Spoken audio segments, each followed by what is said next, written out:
ಇದು ಸುಮೇರು ಜ್ಯೋತಿರ್ವನಂ ಅಂತ ಉಮ್ಮಚ್ಚಿಗೆಯ ಸಮೀಪಕ್ಕಿರುವಂತಹದ್ದು. ಇದರ ವಿಶೇಷತೆ ಅಂತ ಹೇಳಿದರೆ ಇಲ್ಲಿ ಒಟ್ಟು 48 ಜಾತಿಯ ಸಸ್ಯಗಳು ಬೆಳೀತಾ ಇದೆ. ಅದು ಹೇಗಿದೆ ಅಂದರೆ, ಆಕಾಶದಲ್ಲಿ ನಕ್ಷತ್ರಗಳು ಹೇಗಿವೆಯೋ, ರಾಶಿಗಳು ಅಂತ ನಾವು ಏನನ್ನು ಹೇಳ್ತೇವೆಯೋ, ಗ್ರಹಗಳು ಅಂತ ಯಾವುದನ್ನೆಲ್ಲ ನಾವು ಕರಿತೇವೆಯೋ ಅದಕ್ಕೆ ಸಂಬಂಧಪಟ್ಟಂತಹ ಸಸ್ಯಗಳು. ಇದು ನಾರದ ಸಂಹಿತ ಇತ್ಯಾದಿ ಅನೇಕ ಮೂಲ ಗ್ರಂಥಗಳನ್ನು ಆಶ್ರಯಿಸಿಕೊಂಡು ಮಾಡಿರುವಂತಹದ್ದು. ಹಿರಿಯರಾದ ಶ್ರೀಯುತ ವೇದಮೂರ್ತಿ ನಾಗೇಂದ್ರ ಭಟ್ರು ಇದಕ್ಕೆ ಮೂಲ ನಿದರ್ಶನ. ಅವರು ಒಂದು ಕಲ್ಪನೆಯೆಲ್ಲ ಮಾಡಿದ್ರು.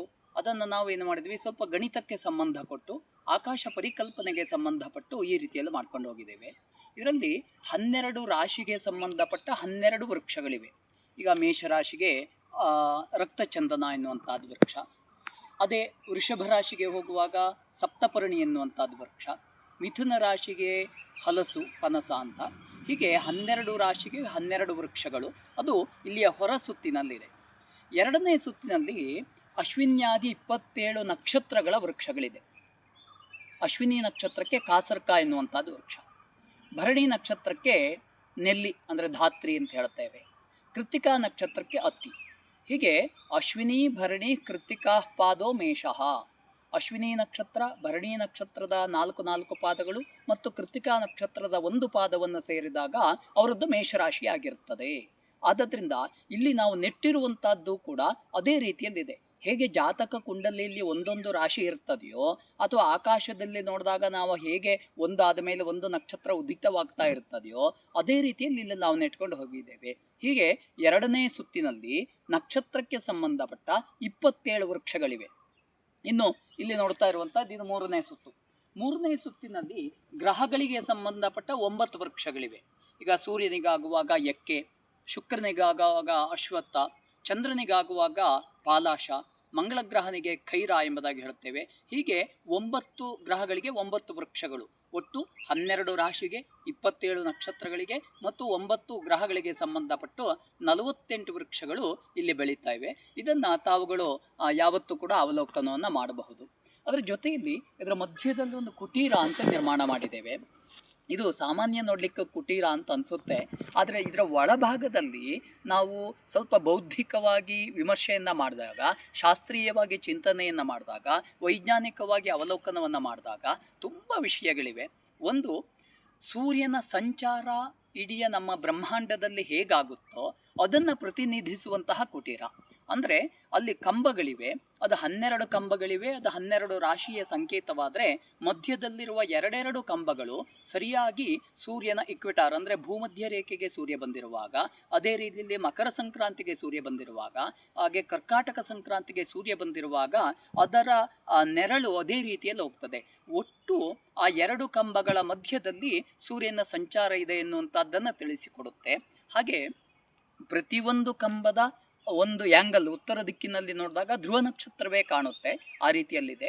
ಇನ್ನೂ ಅದಕ್ಕಿಂತ ವಿಶೇಷ, ಭಾರತೀಯ ಜ್ಯೋತಿರ್ವಿಜ್ಞಾನ ಶಾಸ್ತ್ರದಲ್ಲಿ 126 ರೇಖಾಗಣಿತ ಪ್ರಮೇಯಗಳಿವೆ. ಅದರಲ್ಲಿ 85 ಪ್ರಮೇಯಗಳು ಇದೊಂದೇ ಕುಟೀರದಲ್ಲಿ ಸಮನ್ವಯವಾಗುತ್ತೆ. ಈ ರೀತಿಯ ಕುಟೀರಗಳು ನಮಗೆ ಬೇರೆ ಎಲ್ಲೂ ಕೂಡ ಕಾಣಸಿಕ್ಲಿಕ್ಕೆ ಸಾಧ್ಯ ಇಲ್ಲ. ಉದಾಹರಣೆಗೆ ಪೈಥಾಗೊರಸ್ ಪ್ರಮೇಯ ಅಂತ ಹೇಳ್ತೇವೆ. ಅದು ಯಾವ ಯಾವ ಕಂಬಗಳಿಂದ ಅದನ್ನು ನಿರ್ಣಯ ಮಾಡಬಹುದು ಅಂತ ನಾವು ಹೇಳ್ಬೋದು. ಹಾಗೆ ಅಧಿಕ ಕೋಣ, ನ್ಯೂನ ಕೋಣ, ಚತುಷ್ಕೋಣ ಇದೆಲ್ಲವುದನ್ನು ಕೂಡ ಅಲ್ಲಿ ನಿರ್ಣಯ ಮಾಡಲಿಕ್ಕೆ ಸಾಧ್ಯ ಇದೆ. ಇಷ್ಟಲ್ಲದೆ ಇತ್ತೀಚಿನ ದಿವಸಗಳಲ್ಲಿ ಅಲ್ಲಿ ಒಂದು ಬೃಹತ್ ಸೂರ್ಯನನ್ನು ಮಾಡಿ ಅದರಲ್ಲಿ ಗಾಯತ್ರಿ ಮಂತ್ರಾಕ್ಷರಗಳನ್ನು ಹಾಕಿ, ಹಾಗೆ ನವಗ್ರಹ ಮಂಡಲವನ್ನು ಹಾಕಿ, ಜೊತೆಯಲ್ಲಿ ಅಷ್ಟು ನಕ್ಷತ್ರಗಳು ಹಗಲು ರಾತ್ರಿ 2 ಭಾಗದಲ್ಲಿ ಕಾಣುವಂತೆ ಮಾಡಿದ್ದೇವೆ. ಅಂದರೆ ರೇಡಿಯಂನಿಂದ ಮಾಡಿರುವಂತಹದ್ದು. ಹಗಲಿನಲ್ಲಿ ಬಂದಾಗಲೂ ನಕ್ಷತ್ರ ಯಾವ ರೀತಿಯಲ್ಲಿ ಕಾಣುತ್ತೆ ಹೇಳೋದನ್ನು ನಾವು ಇದರೊಳಗಡೆಯಲ್ಲಿ ನೋಡಬಹುದು. ರಾತ್ರಿಯಲ್ಲಿ ಅದು ರೇಡಿಯಂನಿಂದ ಹೊಳಿತಾ ಇದೆ, ಸಾಕ್ಷಾತ್ ಆಕಾಶವನ್ನೇ ನೋಡಿದಾಗುತ್ತೆ. ಇದಿಷ್ಟು ಅಲ್ಲಿಯ ವಿಶೇಷತೆಗಳನ್ನು ನಾವು ಈ ಜ್ಯೋತಿರ್ವನದಲ್ಲಿ ನೋಡಬಹುದು. ಇದರ ಜೊತೆಯಲ್ಲಿ ಒಂದು ವಿಶೇಷ, ಇಲ್ಲಿ ಪ್ರತಿನಿತ್ಯವೂ ಕೂಡ ವೃಕ್ಷ ಪೂಜೆ ಆಗ್ತದೆ. ಯಾಕೆಂದರೆ ನಮ್ಮ ಸನಾತನ ಸಂಸ್ಕೃತಿಯಲ್ಲಿ ವೃಕ್ಷಕ್ಕೆ ಬಹುಮುಖ್ಯವಾದ ಸ್ಥಾನವನ್ನು ಕೊಟ್ಟಿದ್ದೇವೆ. ಹೇಗೆ ನಾವು ಮೂರ್ತಿ ಪೂಜೆಯನ್ನು ಮಾಡಿ ನಾವು ಭಾವನೆಯಿಂದ ದೇವರನ್ನು ನೋಡ್ತೇವೆಯೋ, ಹಾಗೆ ಸಾಕ್ಷಾತ್ ವೃಕ್ಷವನ್ನೇ ಪೂಜೆ ಮಾಡಬೇಕು ಎನ್ನುವಂಥದ್ದು. ಅದಕ್ಕೋಸ್ಕರ ನಾವು ಹಾಕಿಕೊಂಡಿರುವ ಒಂದು ಕಲ್ಪ ಏನು ಅಂತ ಕೇಳಿದರೆ, ಜನ್ಮ ನಕ್ಷತ್ರ ಹವನ. ಈಗ ಎಲ್ಲರೂ ಕೂಡ ಡೇಟ್ ಆಫ್ ಬರ್ತ್, ಅವರು ಹುಟ್ಟಿದ ದಿನಾಂಕವನ್ನು ಆಶ್ರಯಿಸಿಕೊಂಡು ಜನ್ಮೋತ್ಸವವನ್ನು ಮಾಡ್ತಾರೆ. ಅದು ಮಾಡುವಂಥದ್ದು ಒಂದು ಕಡೆಯಾದರೆ ವಸ್ತುತಃ ಮಾಡಬೇಕಾದದ್ದು ಜನ್ಮ ಮಾಸೆ ಜನ್ಮ ನಕ್ಷತ್ರೇ, ಅಂದರೆ ಅವು ಯಾವ ಮಾಸದಲ್ಲಿ ಹುಟ್ಟಿದ್ರೋ ಅವರ ನಕ್ಷತ್ರ ಯಾವುದೋ ಆ ದಿವಸ ಅವರ ಜನ್ಮೋತ್ಸವವನ್ನು ಮಾಡಬೇಕು ಎನ್ನುವಂಥದ್ದು ಇಲ್ಲಿಯ ವಸ್ತುತಃ ನಿಯಮ. ಉದಾಹರಣೆಗೆ ಇವತ್ತು ಮೃಗಶಿರ ನಕ್ಷತ್ರ ಇದೆ. ಮೃಗಶಿರ ನಕ್ಷತ್ರ ಇದೆ ಅಂತ ಹೇಳಿದರೆ ಸಾಮಾನ್ಯ ಜನವರಿ ಅರ್ಥಾತ್ ಈ ಮಾಘ ಮಾಸದಲ್ಲಿ ಯಾವ ದಿವಸ ಮೃಗಶಿರ ನಕ್ಷತ್ರ ಬರುತ್ತೋ ಆ ದಿನ ಆ ವ್ಯಕ್ತಿಯ ಜನ್ಮೋತ್ಸವ ಆಗುತ್ತೆ. ಆದ್ದರಿಂದ ನಾವು ಇಲ್ಲಿ ಏನು ಮಾಡ್ತೇವೆ ಅಂತ ಕೇಳಿದ್ರೆ ಆ ನಕ್ಷತ್ರದ ದಿವಸ ಆಯಾ ನಕ್ಷತ್ರಕ್ಕೆ ಸಂಬಂಧಪಟ್ಟ ವೃಕ್ಷವನ್ನು ಪೂಜೆಯನ್ನು ಮಾಡ್ತೇವೆ. ಅದೇ ನಕ್ಷತ್ರಕ್ಕೆ ಒಂದೊಂದು ಮಂತ್ರಗಳನ್ನು ಹೇಳಿದ್ದಿದೆ. ಅಗ್ನಿರ್ನಃ ಪಾತು ಕೃತ್ತಿಕಾಹ, ಹೀಗೆ ಒಂದೊಂದು ನಕ್ಷತ್ರಕ್ಕೆ 8 ಮಂತ್ರಗಳನ್ನು ಹೇಳಿದ್ದಿದೆ. ಆ ಮಂತ್ರದಿಂದ ಮಧ್ಯದಲ್ಲಿ ಒಂದು ಕುಂಡದಲ್ಲಿ ನಕ್ಷತ್ರ ಹವನವಾಗ್ತದೆ. ಹಾಗೆ ಗಣಪತಿ ಹವನವೂ ಕೂಡ ಆಗ್ತದೆ. ಇದು ಇಲ್ಲಿಯ ವಿಶೇಷ. ಆದ್ದರಿಂದ ತಾವುಗಳೆಲ್ಲರೂ ಕೂಡ ಹೀಗೆ ಮಾಡಬಹುದು. ಜನ್ಮೋತ್ಸವವನ್ನು ಸಾರ್ಥಕವಾಗಿ ಆಚರಿಸಿಕೊಳ್ಳಿಕ್ಕೆ ಸಾಧ್ಯ ಇದೆ.